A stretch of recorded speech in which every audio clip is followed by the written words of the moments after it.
हनुमान जी का प्राकट्य और बाल्यकाल। ओम नमो भगवते हनुमते नमः। ओम जय श्री राम। पिछले भाग में आपने जाना कि न्याय के देवता शनि देव का जन्म कैसे हुआ और वे कर्मफल दाता कैसे बने। आज हम जानेंगे उस दिव्य शक्ति के प्रकट होने की कथा जो स्वयं शिव का अंश मानी जाती है और जो श्री राम की भक्ति का प्रतीक बनी, महाबली हनुमान जी। अंजनी माता की तपस्या। पृथ्वी पर एक परम भक्त स्त्री थी, अंजनी माता।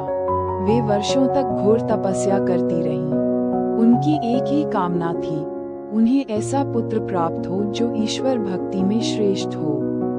दिन रात वे भगवान शिव का ध्यान करती। शिव का वरदान। अंजनी माता की तपस्या से भगवान शिव अत्यंत प्रसन्न हुए। महादेव ने उन्हें दर्शन दिए और कहा, हे अंजनी, मैं स्वयं तुम्हारे पुत्र रूप में जन्म लूंगा। ये सुनकर अंजनी माता भाव विभोर हो गईं। वायुदेव की भूमिका। उसी समय वायुदेव भी इस दिव्य योजना में जुड़े। भगवान शिव की शक्ति। वायुदेव के माध्यम से अंजनी माता तक पहुंची और इस प्रकार एक दिव्य बालक का जन्म हुआ। हनुमान जी का जन्म के समय पूरा आकाश गूंज उठा। देवताओं ने पुष्प वर्षा की। बालक के मुख पर तेज था, नेत्रों में अद्भुत चमक थी। उसका नाम पड़ा हनुमान। बाल्यकाल की लीलाएं। हनुमान जी बचपन से ही अत्यंत चंचल और शक्तिशाली थे।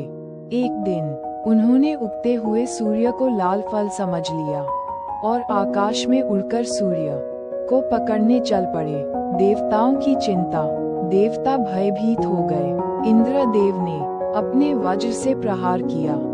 हनुमान जी मूर्छित होकर पृथ्वी पर गिर पड़े। वायुदेव का क्रोध। अपने पुत्र को घायल देखकर वायुदेव क्रोधित हो गए। उन्होंने वायु का संचार रोक दिया। सृष्टि में हाहाकार मच गया। देवताओं की प्रार्थना। सभी देवता ब्रह्मा, विष्णु और शिव के पास पहुँचे। उन्होंने हनुमान जी को अमरता, बल, बुद्धि और अष्ट सिद्धियों का वरदान दिया। हनुमान जी का उद्देश्य। हनुमान जी का जन्म किसी सामान्य उद्देश्य के लिए नहीं था। वे श्री राम के कार्य में सहायक बनने आए थे। उनका जीवन सेवा, शक्ति और भक्ति का संगम है। संदेश। ये कथा सिखाती है कि जहाँ सच्ची भक्ति होती है, वहाँ ईश्वर स्वयं प्रकट होते हैं।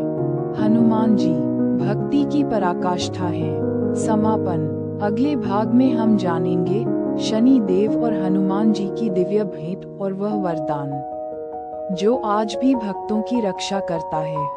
कमेंट में लिखें, जय बजरंगबली, जय श्री राम।